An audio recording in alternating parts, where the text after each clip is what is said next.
Le noir n'est pas sauvage. Être noir, c'est être beau. Être noir, c'est être brillant. Être noir, c'est être magnifique. Lorsque le premier homme sur terre s'est mis debout pour regarder le ciel de la nuit, mes chers frères et sœurs, était noir. C'est la couleur de l'univers, le noir est la couleur de l'univers. Lors de la 17e session du Comité intergouvernemental de sauvegarde du patrimoine culturel immatériel de l'UNESCO, tenue au Maroc, les projecteurs se sont braqués sur une intervention inoubliable. L'ambassadeur de l'Inde, Vishal Sharma, a pris la parole, sa voix vibrant d'émotion, et a déclaré avec ferveur. Lorsque le premier homme a levé les yeux vers le ciel, ce ciel était noir. Le noir est la couleur de l'univers. Ce moment, empreint de puissance et de gravité, a captivé l'Assemblée. Les murs de cette prestigieuse institution semblaient résonner des vérités bouleversantes qu'il venait de partager. Les délégués, ainsi que le président du comité, M. Samir Adar, ont été figés dans un silence profond, presque palpable, un silence de réflexion face à l'ampleur des propos tenus. Écoutons l'ambassadeur Vishal Sharma. Je donne la parole à son excellence, monsieur l'ambassadeur d'Inde. L'Inde, India, you have the floor. L'Inde a la parole. Merci, Excellence. L'Inde souhaite témoigner sa solidarité envers nos frères africains. L'Inde témoigne également de sa solidarité envers les principes d'antiracisme et l'Inde témoigne également de sa solidarité envers le principe qui dit que le monde est peuplé d'une seule famille. Tous ceux qui regardent cette diffusion de la Réunion dans le monde entier,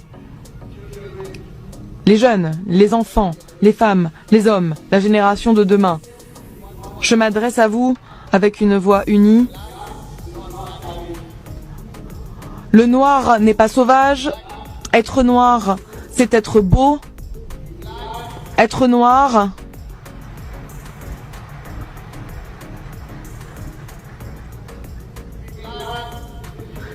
c'est être brillant.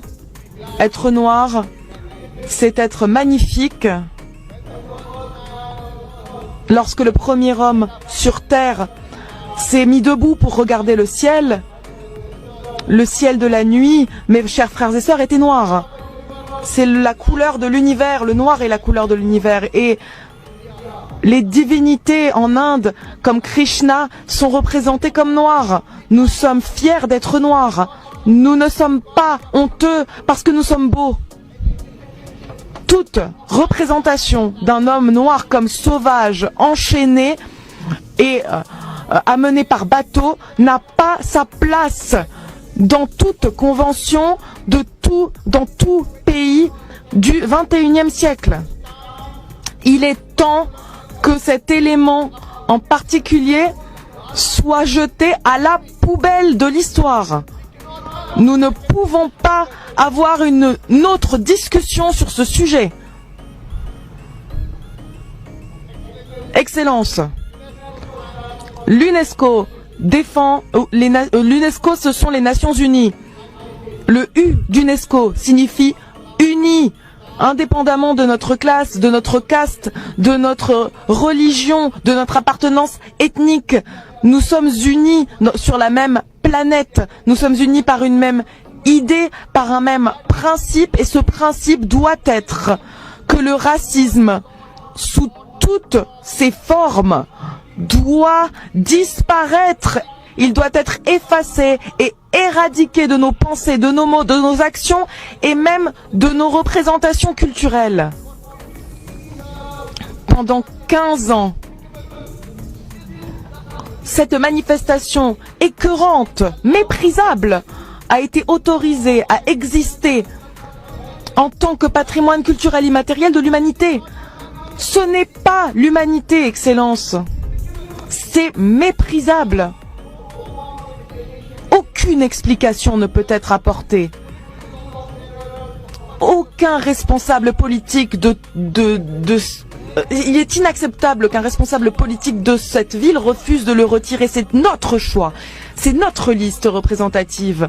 C'est à nous de décider. Nous sommes signataires à la Convention et je suis ravie que cette convention dépasse les nations et les frontières géographiques. Mes chers frères et sœurs, que vous soyez de la Suisse, que vous soyez de l'Allemagne, que vous soyez du Botswana ou que vous soyez de l'Arabie Saoudite, le monde est aujourd'hui réuni pour rejeter cette manifestation ensemble, et pour ce, je félicite l'UNESCO, je félicite la famille de l'UNESCO, et j'espère que cette session sera l'objet d'une décision historique. Cette décision viendra du Maroc. Le Maroc, c'est l'Afrique.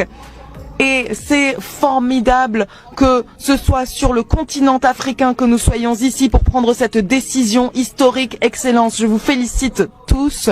Je félicite le SDG pour la culture qui nous a expliqué comment cet élément méprisable a même pu exister. Excellence, chers amis, mon frère Samir, merci de m'avoir accordé la parole. Merci infiniment. Les paroles de l'ambassadeur ne sont pas qu'une simple déclaration, elles reposent sur des fondations historiques et culturelles solides. L'Afrique, berceau de l'humanité, est la source de nos civilisations, de nos cultures et même de nos sciences.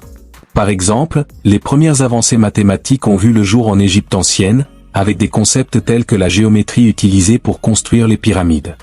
De même, la médecine traditionnelle africaine, riche de connaissances sur les plantes et leurs propriétés curatives, a influencé de nombreuses pratiques modernes. Ces contributions montrent que l'Afrique a été un moteur de progrès bien avant l'intervention des puissances coloniales. Ce continent, souvent marginalisé ou présenté sous un prisme déformé, a été le théâtre de grandes avancées avant que l'esclavage et la colonisation n'interrompent brutalement son épanouissement. L'esclavage, orchestré et soutenu par les puissances occidentales, a arraché des millions de vies, brisé des familles et détruit des systèmes de transmission de savoir, plongeant l'Afrique dans un retard dont elle peine encore à se relever. Ce crime contre l'humanité a été suivi par une colonisation qui a pillé les ressources naturelles et culturelles de l'Afrique tout en alimentant une propagande visant à discréditer les peuples noirs. Aujourd'hui, certains discours, comme celui du président Emmanuel Macron, laissent entendre que l'Afrique serait redevable à l'Occident. Je crois qu'on a oublié de nous dire merci. C'est pas grave, ça viendra avec le temps. L'ingratitude, je suis bien placé pour le savoir, c'est une maladie non transmissible à l'homme. Et je le dis pour tous les gouvernants africains qui n'ont pas eu le courage, vis-à-vis de leurs opinions publiques, de le porter, aucun d'entre eux ne serait aujourd'hui avec un pays souverain si l'armée française ne s'était pas déployée dans cette région. Mais la vérité est tout autre. Si l'Afrique est dans cet état, c'est en grande partie à cause des politiques de domination, d'exploitation et de mépris menées par ces mêmes puissances. L'Occident doit à l'Afrique bien plus que ce qu'il n'a jamais offert, des réparations morales, historiques et économiques. Cependant, il est temps que l'Afrique cesse d'attendre des excuses ou des réparations qui tardent à venir. Il est temps qu'elle prenne en main son destin, qu'elle valorise ses richesses culturelles, naturelles et humaines, et qu'elle s'unisse pour bâtir un avenir dont elle sera fière. Les propos de l'ambassadeur Sharma ne sont pas seulement un hommage, mais aussi un rappel que l'Afrique a le pouvoir de se relever et de briller à nouveau sur la scène mondiale. L'Afrique, berceau de l'humanité, a toujours été une terre de richesse, de culture et d'innovation. Des initiatives contemporaines comme la révolution technologique au Kenya, surnommée la Silicon Savannah, ou encore les avancées agricoles durables au Rwanda, témoignent de la capacité du continent à innover et à prospérer. Ces exemples inspirants montrent qu'en s'unissant et en capitalisant sur ses atouts, l'Afrique peut tracer un chemin lumineux vers l'avenir. Mais pour retrouver sa place légitime, elle doit s'unir, renouer avec son histoire et réaffirmer sa grandeur. À nous, Africains, de relever ce défi. À nous de transmettre cette fierté à nos enfants et de leur offrir un avenir où ils marcheront la tête haute. Si cette analyse vous a touché, je vous invite à aimer cette vidéo, à la partager autour de vous pour éveiller les consciences, et à vous abonner à la chaîne pour découvrir d'autres sujets qui révèlent les vérités souvent oubliées ou ignorées. Ensemble, écrivons une nouvelle page de l'histoire de l'Afrique.